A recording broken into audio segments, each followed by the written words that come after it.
Hello বন্ধুরা, আজকে আমি আপনাদের জন্য নিয়ে এসেছি মসি নামের একটি ছোট গল্প, যেখানে একটি ছোট্ট মেয়ের কাহিনী, যে একা একা বড় হয়েছে। একদিন সে ভার্সিটি থেকে একা একা ঘরে ফিরছিল, যখন চারদিকে অনেক অন্ধকার ছিল। সে একটা ফ্ল্যাটে একাই থাকে। হঠাৎ তার ঘরে দরজা বন্ধ করতে গিয়ে একটি অন্ধকার জিনিস সে অনুভব করে তার আশেপাশে কেউ আছে। সে ঘরে বসে তার পুরনো এই ছবিগুলো দেখছিল, যেখানে তার মা বাবার সাথে পুরনো স্মৃতি আছে। আজকে তার জন্মদিন, তাই সে কেক বের করে কেকটি কাটতেই যাবে, এমন সময় কেউ বেল দিলে দরজা খুলতে গেল। দরজা খুলে দেখে যে এক অজানা মহিলা তার ঘরে প্রবেশ করেছে। মহিলাটি তার মাসি বলে পরিচয় দিল, কিন্তু সে তাকে চিনতে পারল না। মহিলাটি যখন বলল যে সে তার মা বাবাকে চেনে, আর মা বাবার কথাগুলো যখন বলল, তখন সে বুঝতে পারল যে এই মহিলাটি হয়তো তার পরিচিত। সে তখন মহিলাটিকে বলল যে আপনি এখানে, বলছে আমি একটু আজকে রাতটা এখানে থাকবো। তখন মহিলাটির সাথে সে ভিতরে গেল আর কেক কেটে দুজনে খেলো। মেয়েটি যখন রাত্রে শুয়ে পড়ল, তখন তার মনে হলো তার আশেপাশে কিছু একটা আছে। সে হঠাৎ আওয়াজে ঘুম থেকে উঠে ভয় পেতে শুরু করলো, কিন্তু ততক্ষণাৎ সে দেখলো যে এখানে কোনো একটা ছায়া আশেপাশে ঘুরঘুর করছে। সে তখন আবার শুয়ে পড়লো।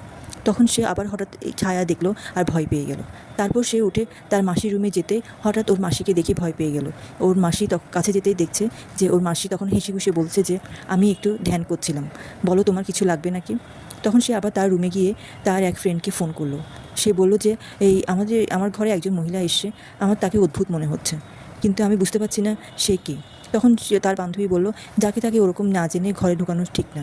তুই এগুলো নিয়ে গুগলে সার্চ কর, এগুলোর ব্যাপারে নিশ্চয়ই কোনো না কোনো কিছু উদাহরণ থাকবে। সে তখন এগুলো নিয়ে যখন সার্চ করতে গেল, তখন সে দেখলো যে এসব ব্যাপারে সবাইকে সতর্ক করা হচ্ছে যে কাউকে না জেনে কোনোদিনও একা ঘরে থাকলে ও ধরনের মানুষকে রাখা ঠিক না, যে কোনো সময় যে কোনো বিপদ হতে পারে। ওই লোকটি বলল যে এরকম যদি তোমাদের মনে হয়, তাহলে চারদিকে জানলা দরজা বন্ধ করে ঘরের একপাশে চুপ হয়ে বসে থাকো। সে তাই করলো। সে সব কিছু বন্ধ করে যখন শুতে গেল, আমরা দেখলাম কেউ ওর মাথা থেকে একটু চুল কেটে নিল। তখনই আমরা দেখলাম যে এই চুলগুলো ওই মাসিটাই ওর এসব করছে। তখন ওই মাসিটা একটা পুতুলের মধ্যে চুলটা যখন পেঁচালো, তখনই দেখলাম যে এই মেয়েটি একটু অন্য ধরনের ফিল করছিল। ওর চোখ কালো হয়ে গেছে, ও ও একটা আত্মায় বসে নিয়ে আসলো।